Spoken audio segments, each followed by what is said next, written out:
சிறகடிக்க ஆசை சீரியலோட upcoming episode என்னென்னு பார்க்கலாம். இங்கே விஜயா பாட்டி கொடுத்து விட்ட அந்த பச்சை கடலையெல்லாம் எடுத்துக்கிட்டு தான் ஃப்ரெண்டு பார்வதியை பார்க்கறதுக்காக போகிறாங்க. அப்படியே தன்னுடைய டான்ஸ் கிளாஸ் பசங்களுக்கும் டான்ஸ் சொல்லி கொடுக்கணும், நேரமாச்சே அப்படின்னு சொல்லி வீட்டில் இருந்து ரொம்ப வேகமாக கிளம்புறாங்க விஜயா. இதை பார்த்த மீனாவும், என்னத்தை சீக்கிரமாக கிளம்புறீங்களே அப்படின்னு சொல்ல, ஏன் நீ மட்டும் பூ கட்டி வியாபாரத்துக்கு கிளம்பும்போது நான்லாம் வெளியில் வேலைக்குன்னு கிளம்பக்கூடாதா என்ன? இன்னும் கொஞ்சம் மாதத்தில் நீங்கள் எல்லாரும் சம்பாதிக்கிறத விட அதிகமாக சம்பாதிச்சு காட்ட தான் போகிறேன், அப்போ தெரியும் இந்த விஜயா யாருன்னு அப்படின்னு சொல்லிட்டு அண்ணாமலை கிட்டேயும், ஏங்க நான் அந்த டான்ஸ் கிளாஸ் வரைக்கும் போயிட்டு வரேன், பார்வதிக்காக இந்த கடலையெல்லாம் எடுத்துருக்கேங்க அப்படின்னு சொல்ல, தாராளமாக எடுத்துகிட்டு போ, மற்றவங்களுக்கெல்லாம் கொடுத்து சாப்பிட்டாதான் நமக்கும் நல்லது அப்படின்னு சொல்ல, இங்கே விஜயா டான்ஸ் கிளாஸ்க்காகவும் பார்வதியை பார்க்கறதுக்காகவும் கிளம்பிடுறாங்க. இங்கே தன்னுடைய கடைக்கு போன மனோஜ் ரோஹிணியை பற்றி யோசிக்கிறாரு. நேற்று ரோஹிணி சொன்ன எந்த ஒரு விஷயத்தையும் நம்பவும் முடியல, ரோஹிணியை சந்தேகப்படவும் முடியல. ஆனால் ரோஹிணி ஏதோ ஒரு உண்மையை மறைக்கிறா, எங்கேயோ போயிட்டு வரான்னு தெரியுது, எங்கே என்ன ஏதுன்னு ரோஹிணியும் சொல்ல மாட்டேங்கிறாளே.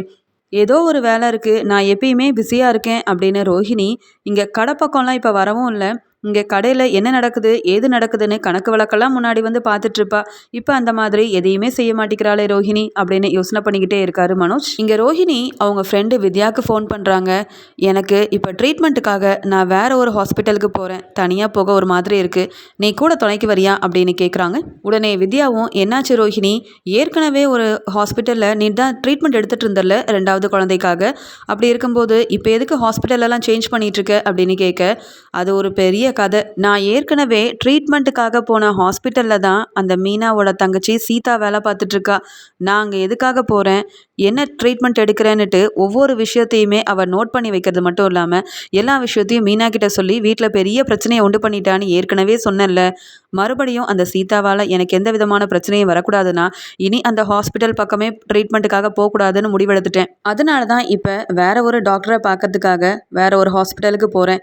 அதான் உன்னை கூப்பிட்றேன், உனக்கு வேலை இல்லைன்னா கொஞ்சம் சீக்கிரம் கிளம்பி வாயேன், 2 பேரும் போய் பார்த்துட்டு வந்துடலாம் அப்படின்னு சொல்லி கூப்பிட்றாங்க ரோகிணி. இங்கே வித்யாவும் ரோஹிணி கிட்ட கொஞ்சம் வேலை இருக்குது, அதை முடிச்சுட்டு உடனே நான் உன் பார்லருக்கு கிளம்பி வரேன், நீ ரெடியாகவே இரு ரோஹிணி அப்படின்னு சொல்ல, இங்கே ரோஹிணியும் பார்லரில் இருக்க எல்லா வேலையுமே ரொம்ப சீக்கிரமாக பார்த்துட்டு வேலையெல்லாம் முடிச்சிட்டதுக்கு அப்புறமா ஹாஸ்பிட்டல் கிளம்பி போகணும் அப்படின்னு நினச்சிட்டு இருக்காங்க. பார்வதியை பார்க்க போன விஜயா கை நிறைய பேக்கில் அந்த கடலையெல்லாம் எடுத்துகிட்டு போனதை பார்த்து இங்கே பார்வதி, என்னாச்சு விஜயா, இங்கே பேக்கெல்லாம் வீட்டுக்கு எடுத்துகிட்டு வந்திருக்கு அப்படின்னு சொல்லி கேட்க, உனக்காக தான் பார்வதி, உனக்கு இந்த கடலை ரொம்ப பிடிக்கும்ல, எங்கள் அத்தை ஊர்லேருந்து மூட்டை மூட்டையாக இந்த கடலையெல்லாம் அனுப்பி வச்சுருந்தாங்க, இவ்வளோத்தையும் நாங்கள் சாப்பிட முடியாதுல்ல, அதான் உனக்காக கொண்டு வந்தேன் அப்படின்னு சொல்ல, அதுக்கு பார்வதியும், இதெல்லாம் இப்போ சாப்பிட்ற நிலமையிலையா இருக்கேன், எனக்கே உடம்பு முடியல விஜயா, ஒரே ஜுரமாக இருக்குது, ஹாஸ்பிட்டலுக்கு போகணும்னு பார்க்குறேன், ஆனால் என்னால் எந்திரிச்சு போகக்கூட முடியல, ரொம்ப டயர்டாக இருக்குது விஜயா அப்படின்னு சொல்கிறாங்க பார்வதி. பார்வதி இப்படி சொன்ன உடனே விஜயாவும், உனக்கு என்ன ஆச்சு, ஆமாம் ஒரே ஃபீவராக இருக்கே, நீ முன்னாடியே சொல்லியிருந்தா நான் வந்து உன்னை ஹாஸ்பிட்டல் கூட்டிகிட்டு போயிருப்பேன்ல, எனக்கு ஏதாவது ஒரு உதவி வேணும்னா நான் யார்கிட்டையுமே போகாமல் உன்னை தான் தேடி வந்து நிற்பேன், அதே மாதிரி உனக்கு உடம்பு முடியலனா உடனே எனக்கு ஃபோன் பண்ணியிருந்தா நான் வந்திருப்பேன்ல பார்வதி, இப்படியா உடம்பு முடியாமல் நீ இருக்கணும் அப்படின்னு சொல்லி இங்கே விஜயாவும் பார்வதிக்கு சுடுதண்ணியெல்லாம் வச்சு கொடுத்து அவங்கள நல்லபடியாக பார்த்துக்கிறாங்க. கொஞ்ச நேரத்தில் டான்ஸ் கிளாஸ்க்கு டான்ஸ் கற்றுக்கிற பசங்களும் வந்துடுறாங்க.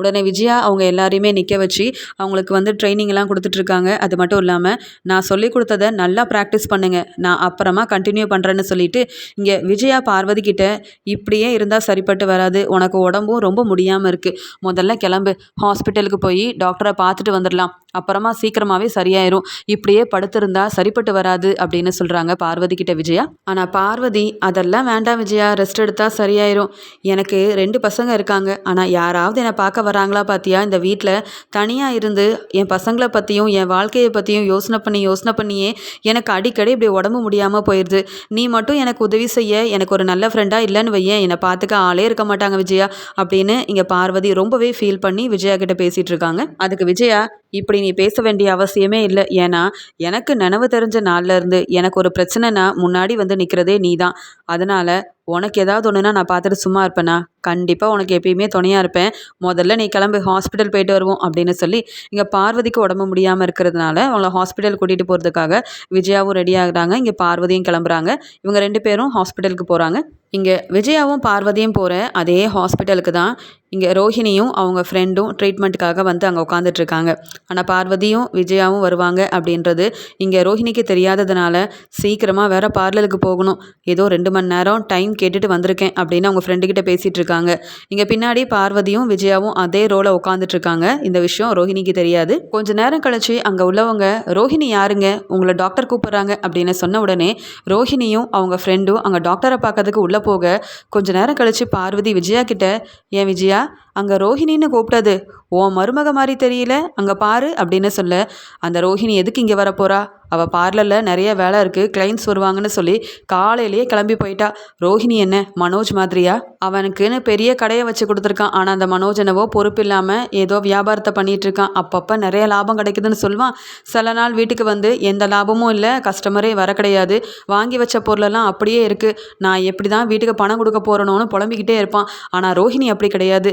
நான் அவளுக்காக வீட்டுக்கே தெரியாமல் பணத்தெல்லாம் ரெடி பண்ணி பார்லர் வச்சு கொடுத்தாலும் ஒவ்வொரு மாதமும் வீட்டுக்கு தேவையான பணத்தை சரியாக கொடுக்கறது மட்டும் இல்லாமல் எனக்கும் மாதம் 5000 10,000ன்னு கேட்குற பணத்தெல்லாம் அவள் அள்ளி அள்ளி கொடுப்பா. அப்படி இருக்கும்போது அவள் எதுக்கு ஹாஸ்பிட்டலுக்கு வர போகிறா, அவளுக்கு இங்கெல்லாம் வர நேரமும் இல்லை, அவள் ரொம்பவே நல்லா தான் இருக்கா, ஆரோக்கியமாக இருக்கா, அவள் எதுக்கு இங்கே வரணும் அப்படின்னு சொல்லி இங்கே பார்த்துக்கிட்டே இருக்காங்க விஜயா. அதுக்கு பார்வதி, நீ சொல்கிறதெல்லாம் சரிதான், ஆனால் எனக்கு பார்க்கும்போது அது உன் மருமக ரோஹிணி மாதிரி தான் தெரியுது, திரும்பி வரும்போது பார்ப்போம் அப்படின்னு சொல்கிறாங்க. இங்கே விஜயா பார்வதியை கூட்டிகிட்டு இன்னொரு டாக்டர் கிட்ட ட்ரீட்மெண்ட்டுக்காக போகிறாங்க, செக்கப்புக்காக போகிறாங்க. அவங்க செக் பண்ணி பார்த்துட்டு எந்த பிரச்சனையும் இல்லை, நாங்கள் கொடுக்குற எல்லாத்தையுமே நீங்கள் கரெக்டாக ஃபாலோ பண்ணிங்கன்னா உங்களுக்கு ஃபீவர்லாம் சரியாயிரும் அப்படின்னு சொல்லிட்டு பார்வதியும் விஜயாவும் மறுபடியும் வெளியில் வந்து உட்காந்துட்ருக்காங்க. இங்கே பார்வதி, எனக்கு நடக்கக்கூட முடியல விஜயா அப்படின்னு சொல்ல, கொஞ்ச நேரம் உட்காந்துட்டு அப்புறமா போகலான்னு சொல்லி வெளியில் உட்காந்துட்டு இருக்கும்போது இங்கே ட்ரீட்மெண்ட்டுக்கு போன ரோஹிணி தன்னுடைய ட்ரீட்மெண்ட் எல்லாத்தையும் முடிச்சுட்டு அடுத்த வழியில் வெளியில் வராங்க. இதை விஜயா பார்த்து ரொம்பவே அதிர்ச்சி அடைகிறாங்க. இந்த பார்வதி சொன்ன மாதிரியே அங்கே வெளியில் வரது நம்ம மருமக ரோஹிணி தான். ஆமாம், அவள் எதுக்கு இந்த ஹாஸ்பிட்டலுக்கு வந்திருக்கா அப்படின்ற மாதிரி யோசனை பண்ணேன். வர வர இந்த ரோஹிணி எங்கே போகிறா எங்கே வரான்னு வீட்டில் உள்ள என்கிட்ட மட்டும் இல்லாமல் மனோஜ் கிட்ட எதையுமே சொல்கிறதில்ல. அப்படி இருக்கும்போது இங்கே பார்லருக்கு தான் வேலைக்கு போகிறேன்னு சொல்லிட்டு இவன் மறுபடியும் ஹாஸ்பிட்டலுக்கு வந்திருக்காளே, எதுக்குன்னு தெரியலையே அப்படின்னு யோசனை பண்ண விஜயா பார்வதி கிட்ட, பார்வதி நீ சொன்னது ரொம்ப சரியாக போச்சு, அங்கே பாரு என் மருமக ரோஹிணி தான் அங்கேருந்து வரா, நான் கூட அவள் இருக்காதோன்னு நினச்சிட்டு இருந்தேன், இவ எதுக்கு பார்வதி இங்கே வந்திருப்பான்னு கேட்க, என்ன இருந்தாலும் சரி இப்போ இது ஹாஸ்பிட்டல், நீ போய் அங்கே கேட்டு எதுவும் பிரச்சனையும் வந்துடக்கூடாது, ரோஹிணி கிட்ட வீட்டில் போய் மெதுவாக என்ன ஏதுன்னு விசாரிச்சுக்கோ விஜயா அப்படின்னு சொல்கிறாங்க பார்வதி. டாக்டர் சொன்ன மாதிரியே ட்ரீட்மெண்ட் எல்லாம் முடிச்சுட்டு அங்கே ஹாஸ்பிட்டலில் பில்லெல்லாம் கட்டிட்டு இங்கே ரோஹிணியும் அவங்க ஃப்ரெண்டும் யாரும் நம்மளை பார்க்கல அப்படின்னு சொல்லிட்டு ஹாஸ்பிட்டல்லேருந்து வெளியில் வந்துடுறாங்க. ஆனால் விஜயாவுக்கு ரோஹிணி மேலே ரொம்பவே சந்தேகமாக இருக்குது. எதுக்காக இவள் ஹாஸ்பிட்டலுக்கு வந்தா, யாருக்கும் தெரியாமல் அடிக்கடி இவள் ஹாஸ்பிட்டலுக்காக வர என்ன காரணம் இருக்குது, ஒன்றுமே புரியல. இவள் ஆரோக்கியமாக இருக்கிறதா தானே சொல்கிறா, அப்போ ட்ரீட்மெண்ட்டுக்குனாலும் அடிக்கடி இப்படி வரணுமா என்ன விஷயம்னு தெரியல, டாக்டர்கிட்ட போய் கேட்டால் தான் உண்மை என்னென்னு தெரிய வரும் அப்படின்னு நினச்ச விஜயா இங்கே பார்வதி கிட்ட சொல்கிறாங்க, பார்வதி நீ இங்கே அமைதியாக உட்காந்துரு பார்வதி, டாக்டர்கிட்ட போய் ரோஹிணியை பற்றி என்ன ஏதுன்னு கொஞ்சம் விசாரிச்சுட்டு வரேன், ஏன்னா எனக்கு இவன் மேலே ரொம்ப சந்தேகமாக இருக்குது. அன்னைக்கு கூட ஏதோ ட்ரீட்மெண்ட் எடுக்க போகிறேன் அப்படின்னு சொல்லிட்டு போனான். இவன் ஆரோக்கியமாக இருக்கும்போது எதுக்காக ட்ரீட்மெண்ட்டெல்லாம் எடுக்க வரணும்னு எனக்கு ஒன்றுமே புரியல. அவள் இந்த டாக்டர் கொடுத்த ரிப்போர்ட்டையும் எங்ககிட்ட காமிக்கிறதில்ல. அப்படி இருக்கும்போது ஏதோ ஒரு உண்மையை அந்த ரோஹிணி மறைக்கிறா, என்ன ஏதுன்னு தெரிஞ்சே ஆகணும்ல, அதனால் நீ இரு, நான் டாக்டர்கிட்ட போய் ரோஹிணியை பற்றி விசாரிச்சுட்டு வரேன்னு சொல்லிட்டு இங்கே ரோஹிணிக்கே தெரியாமல் ரோஹிணிக்கு ட்ரீட்மெண்ட் கொடுத்த டாக்டரை பார்க்கறதுக்காக விஜயா போகிறாங்க. அங்கே டாக்டர் விஜயாவை பார்த்த உடனே, ஆமாம் உங்களுக்கு என்ன பிரச்சனைன்னு கேட்க, எனக்கு எந்த பிரச்சனையும் இல்லை, இப்போ ரோஹிணின்னு ஒரு பேஷண்ட் வந்துட்டு போகிறாங்கல்ல, அவங்க எதுக்காக வந்தாங்கன்னு தெரிஞ்சுக்கலாமா அப்படின்னு கேட்குறாங்க. அதுக்கு டாக்டரும், அவங்கள பற்றி நாங்கள் யார்கிட்டையும் சொல்லக்கூடாதே அப்படின்னு சொல்ல, நான் அவளோட அத்தை தான், நானும் இங்கே ட்ரீட்மெண்ட்டுக்காக தான் வந்திருக்கேன், எங்ககிட்ட அவள் நிறைய விஷயத்த மறைக்கிறா, அவள் உண்மையாகவே ஆரோக்கியமாக தான் இருக்காளா இல்லை அவளுக்கு ஏதாவது பிரச்சனையானு தெரிஞ்சுக்கிறதுக்காகவும் அவளை நல்லபடியாக நாங்கள் பார்த்துக்கிறதுக்காகவும் தான் கேட்க வந்திருக்கேன், வேற ஒன்றும் இல்லை மேடம் அப்படின்னு சொல்கிறாங்க. அதுக்கு டாக்டரும், உங்கள் மருமகளை பற்றி உங்களுக்கே தெரியாதா, அவங்க எதுக்காக ட்ரீட்மெண்ட்டுக்கு வராங்கன்னு, அது கூட தெரியாமல் தான் நீங்கள் வீட்டில் இருக்கீங்களா, இல்லை உங்ககிட்ட எந்த உண்மையும் அவங்க சொல்லாமல் மறைச்சி வச்சுருக்காங்களா அப்படின்னு கேட்க, அதுதான் மேடம் எனக்கு தெரியல. அவள் எந்த உண்மையும் வர வர சொல்கிறதே கிடையாது. அவளுக்கு ஏதாவது பிரச்சனையா அப்படின்னு சொல்லி கேட்கும்போது, அதெல்லாம் ஒன்றும் இல்லைங்க. அவங்க ரொம்பவே ஆரோக்கியமாக இருக்காங்க. ஏற்கனவே முதல் குழந்தை பிறந்திருக்கு. ஆனால் 2வது குழந்தை ரொம்பவே தள்ளி தள்ளி போயிட்டுருக்கிறதுனால அவங்களுக்கே ரொம்ப பயமாக இருக்குது போல். ஏதாவது பிரச்சனையாக இருக்குமா, இல்லை இதுக்கு ஏதாவது ட்ரீட்மெண்ட் எடுக்கணுமா அப்படின்னு கேட்குறதுக்காக தான் வந்துட்டு போகிறாங்களே தவிர்த்து மற்றபடி அவங்களுக்கு எந்த பிரச்சனையும் இல்லை. சீக்கிரமாகவே 2வது குழந்தைய நல்லபடியாக பெற்றெடுப்பாங்க அப்படின்னு சொல்ல, இதை கேட்டு விஜயா ரொம்பவே அதிர்ச்சி அடைகிறாங்க. ஏற்கனவே மனோஜுக்கும் அந்த ரோஹிணிக்கும் இப்போ தான் கல்யாணம் ஆயிருக்கு. அப்படி இருக்கும்போது அவங்களுக்கு குழந்தையே பிறக்கல. இவங்க என்னவோ முதல் குழந்தை பிறந்திருக்குன்றாங்க. 2வது குழந்தைக்கு ட்ரீட்மெண்ட் எடுத்துகிட்டு இருக்கிறதா சொல்கிறாங்க. எந்த ஒரு பிரச்சனையும் இல்லாமல் 2வது குழந்தைய ரோஹிணி பெத்தெடுப்பான்னு வேற சொல்கிறாங்களே, எனக்கு ஒன்றும் புரியலையே அப்படின்னு சொல்லிட்டு இங்கே விஜயா மறுபடியும் கேட்குறாங்க. நான் என்னுடைய மருமக ரோஹிணியை பற்றி கேட்குறேன், நீங்கள் வேற யாரோ பற்றியே சொல்லிட்டு இருக்கீங்களேன்னு சொல்ல, ஆமாங்க, நானும் அதான் சொல்கிறேன். ரோஹிணி மனோஜை பற்றி தான் சொல்லிட்டு இருக்கேன். அவங்களுக்கு ஏற்கனவே ஒரு குழந்தை பிறந்து 7 வயசு ஆகுதுல. இப்போ அவங்களுக்கு மறுபடியும் 2வது குழந்தை சீக்கிரமாக பெற்றுக்கணும்னு ஆசைப்படுறாங்க. அதுக்கு தாங்க ட்ரீட்மெண்ட் எடுக்கிறாங்க. இதுவும் கூடவா அவங்களுக்கு தெரியாது? நீங்கள் உண்மையாகவே அவங்களோட மாமியார் தானா அப்படின்னு டாக்டர் கேட்க, இங்கே ஒன்றுமே பேச முடியாமல் இங்கே விஜயா திரு திருன்னு முழிக்கிறாங்க. என்னது இது? அன்னைக்கும் மீனா இந்த விஷயத்த தான் வீட்டில் உள்ள எல்லார் முன்னாடியும் சொன்னா. ஆனால் அந்த ரோஹிணி அப்படியெல்லாம் இல்லை, எனக்கு ஏற்கனவே குழந்தை தங்குச்சி, அது இல்லாமல் போயிருச்சு, அதனால தான் இந்த உண்மையை மறைச்சிட்டேன், 2வது குழந்தைக்காக ட்ரீட்மெண்ட் எடுத்துகிட்டு இருக்கேன்னு அப்படி இப்படின்னு பொய் சொன்னாலே. ஆனால் டாக்டர் வேறு மாதிரிலாம் சொல்கிறாங்க. இவளுக்கு 7 வயசில் ஒரு குழந்தை இருக்கிறதாகவும், இப்போ மறுபடியும் 2வது குழந்தைக்காக தான் இவ வந்து ட்ரீட்மெண்ட் எடுக்கிறதாகவும் சொல்லிட்டு இருக்காங்களே. ஒன்றுமே புரிய மாட்டேங்குதுன்னு நினச்ச விஜயா அங்கே டாக்டர்கிட்ட பேசி முடிச்சுட்டு இங்கே ரோஹிணியை பற்றின எல்லா விவரத்தையும் கேட்டு தெரிஞ்சுக்கிட்டு அங்கேருந்து ரொம்ப குழப்பமாக வெளியில் வராங்க. உடனே பார்வதியும் விஜயா ரொம்பவே குழப்பமாக இருக்கிறத பார்த்துட்டு, என்ன ஆச்சு விஜயா, டாக்டர் என்ன சொன்னாங்க, நீ ஏன் இப்படி பதட்டமாகவும் ரொம்பவே பயந்து போயும் இருக்க அப்படின்னு கேட்குறாங்க. அதுக்கு விஜயா, அது ஒன்றும் இல்லை பார்வதி, இங்கே எதுக்கு தான் வந்தேனோன்னுட்டு இருக்குது. இந்த ஹாஸ்பிட்டலுக்கு அந்த ரோஹிணி வரணும். டாக்டர்கிட்ட ரோஹிணியை பற்றி விசாரித்தேன். அவங்க சொன்னதை கேட்டு நான் ரொம்பவே அதிர்ச்சி அடைஞ்சிட்டேன். அது மட்டும் இல்லாமல் அந்த ரோஹிணிக்கு ஏற்கனவே 7 வயசில் ஒரு குழந்தை இருக்குதாம்மா. இப்போ மறுபடியும் 2வது குழந்தை தள்ளி தள்ளி போகிறதுனால தான் இந்த ஹாஸ்பிட்டலில் வந்து ட்ரீட்மெண்ட் எடுத்துகிட்ருக்காளாம். ஏற்கனவே மீனாக்கு உண்மை தெரிஞ்சதால் அந்த ஹாஸ்பிட்டலுக்கு போகாமல் யாருக்கும் தெரியாமல் இங்கே வந்து ட்ரீட்மெண்ட் எடுத்துகிட்ருக்கா போல். இந்த விஷயம் தெரிஞ்சு எனக்கு ரொம்பவே குழப்பமாக இருக்குது. ரோஹிணி சொல்கிறத நம்புறதா இல்லை அந்த டாக்டர் சொல்கிறத நம்புறதான்னு எனக்கு ஒன்றுமே புரியல விஜயா, புரியல பார்வதி அப்படின்னு சொல்லி விஜயா சொல்லிட்டு இருக்க. அதுக்கு பார்வதியும், ரோஹிணி பொய் சொல்லலாம், ஆனால் டாக்டருமா பொய் சொல்லுவாங்க, இதுலேயே உனக்கு தெரியலையா, நீ யாரை நம்பணுன்னுட்டு? டாக்டர் என்னைக்கு பொய் சொல்ல மாட்டாங்க. அடுத்தவங்கள காப்பாற்றுறவங்க பொய் சொல்லுவாங்களா? டாக்டர் தான் உண்மையை சொல்கிறாங்க. ஓ மருமக ரோஹிணி தான் பொய் சொல்லிட்டு இருக்கா. இப்போ தான் டாக்டர்கிட்ட தெளிவாக கேட்டு தெரிஞ்சுக்கிட்டியே. அப்போ இது வரைக்கும் ரோஹிணி உங்ககிட்ட சொன்னது எல்லாமே பொய் தான். இப்பயுமா அந்த ரோஹிணியை நம்பிட்டு இருக்க? முதல்ல வீட்டில் போய் என்ன ஏதுன்னு ரோஹிணியை நிற்க வச்சு கேள்வி கேளு.